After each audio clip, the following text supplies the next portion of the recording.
Hi everyone, hope you're all okay. If you don't know already, I've been doing a series of blogs on how to teach your child to light a fire in the simplest way, and I thought this would be useful for parents at the minute, particularly during lockdown, who want their child to continue on the forest school journey or haven't started a forest school journey but know the benefits that fire lighting will bring to their child. So we've done the first 3 stages, which is using a flint and steel, getting a spark, dropping it on the cotton wool, and then using a fire extender to buy you a little bit of time to get some wood on the fire and make it bigger and maintain it. So the first thing I thought was, if you're in the garden like this, then you've got to think about where you can get the right wood from. So it needs to be really dry. This sort of stuff is good, so the kind of things that you find hanging in the trees, but this time of year it's very difficult to find stuff that's really dry. So you can try this. Make sure you chop it up with some secateurs into tiny little bits, or I've just got some wood that we use for our log burner. So you can buy the bags of little sticks. These are really good this time of year, and for the purposes of doing it in your garden. What I thought I'd show you is, rather than, this is way too big to put on a tiny little fire, you want it about this big, so tiny little dry strips to start with. So an easy way to do it, which I think I know children really enjoy, is using a knife and a mallet. So safely opening the knife by just wiggling it out. You could hold the knife and your child could do the mallet. So this can be a 2-person job. So if you hit the knife right on top of where you want to split it,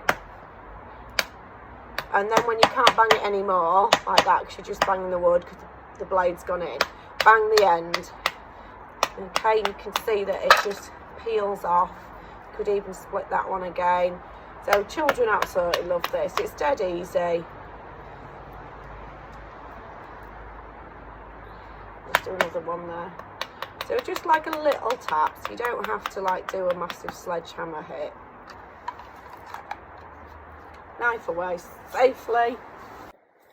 Okay, so step 4 of fire lighting is that we're going to try and maintain a fire. You'll notice that using this is just my patio. It's wet, and I've put my 4 sticks to make my fire area, and I've put this bowl for my little fire bowl, because it's not going to work if I light straight onto the concrete, or it might, but it'll probably burn my concrete. I'm not really sure what it'll do when the fire bowl heats up, but we'll soon find out. I just thought that I'd show you on something that you might be using at home, so it was more useful to you. So I've got my cotton wool. I'm going to split it so that I've got lots of fibrous bits sticking up. I've also got the wood that we've just talked about that I prepared. So what I've done is I've put it in, I call it baby, mummy and daddy size. So you use the first pile as your initial kindling to get it going. If you put your big one on straight away, it'll just put it out. So really good for children to order their sticks in order of size, so thickness.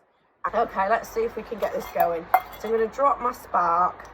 Oh, first of all, my sleeves are up, nothing hanging down like toggles or my hair, so I'm fire safe. I'm in my safe sitting, and I'm going to drop my spark onto the cotton wool, and then, like in step 3, I'm going to put my fire extender on, which I'm feeding from the side so I don't burn myself. This is going to give me a little bit of time so that I can then get my next bit. You can see that is just burning slowly.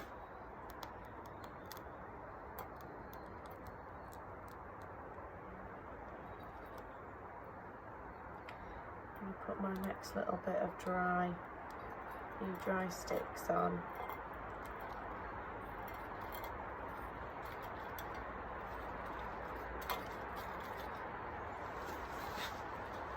So that's gone out, unfortunately, but it's okay because your first fire, it doesn't always work. So I'm going to try again. Let's try again. As it gets a bit easier, the more that the wood is like being dried out by you lighting it.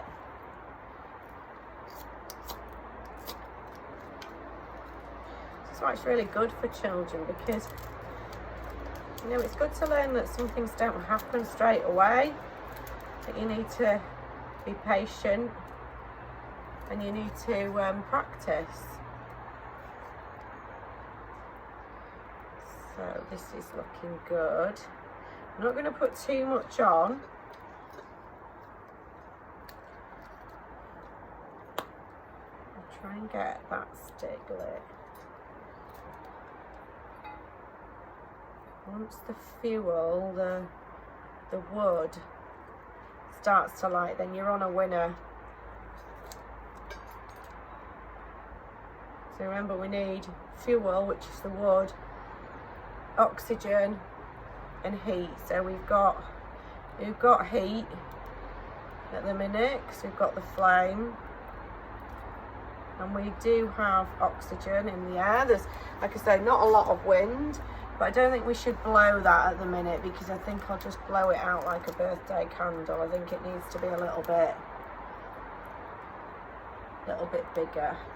So once it does get established, it's like a baby. Just needs feeding like a lot. So that is big enough for you to probably toast a marshmallow on.